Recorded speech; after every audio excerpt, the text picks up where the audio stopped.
Dear Christopher, here is your friend Thomas the Tank Engine.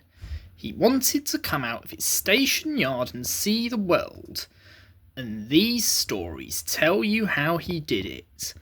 I hope you will like them because you helped me make them. Your loving Daddy. Thomas and Gordon. Thomas was a tank engine who lived at a big station. He had 6 small wheels, a short stumpy funnel, a short stumpy boiler, and a short stumpy dome. He was a fussy little engine, always pulling coaches about. He pulled them to the stations ready for the big engines to take on long journeys.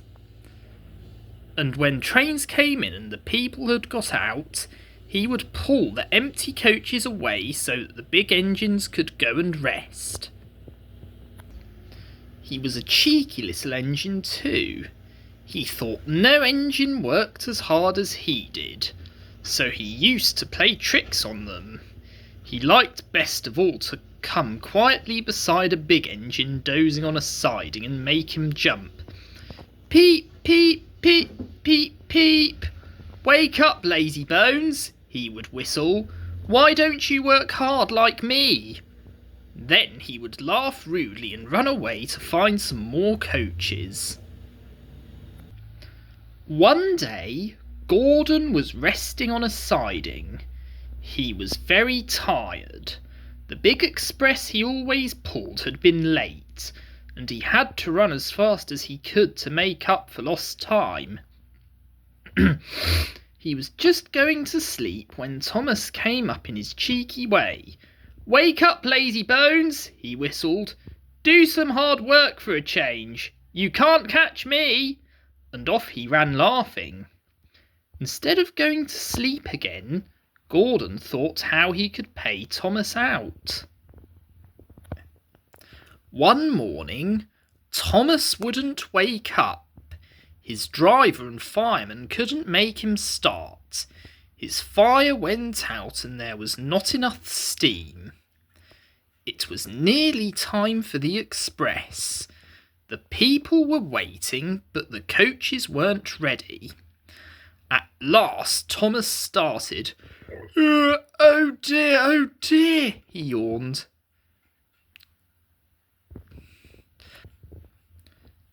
Come on, said the coaches. Hurry up. Thomas gave them a rude bump and started for the station. Don't stop dawdling, he grumbled. Where have you been? Asked the coaches crossly.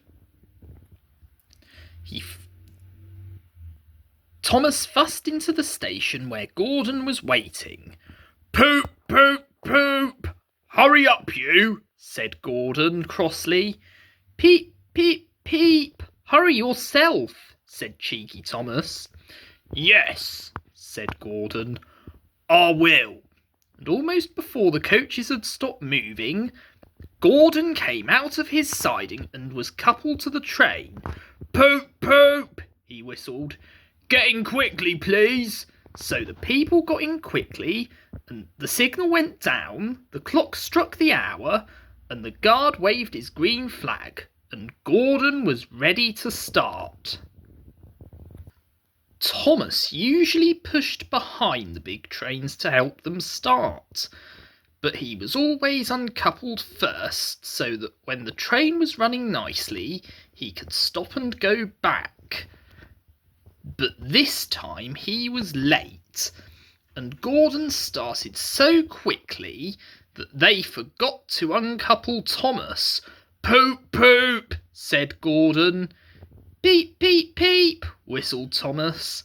Come on, puffed Gordon to the coaches. Pull harder, puffed Thomas to Gordon. The heavy train slowly began to move out of the station. The train went faster and faster. Too fast for Thomas. He wanted to stop, but he couldn't. Peep, peep! Stop, stop! He whistled. Hurry, hurry, hurry, laughed Gordon in front. You can't get away, you can't get away, laughed the coaches. Poor Thomas was going faster than he had ever gone before. He was out of breath and his wheels hurt him, but he had to go on. I shall never be the same again, he thought sadly. My wheels will be quite worn out. At last they stopped at a station. Everyone laughed to see Thomas puffing and panting behind. They uncoupled him, put him on a turntable, and then he ran onto a siding out of the way. Well, little Thomas, chuckled Gordon as he passed, now you know what hard work means, don't you? Poor Thomas couldn't answer. He had no breath. He just puffed slowly away to rest and had a nice long drink. He went home very slowly and was careful afterwards never to be cheeky to Gordon again.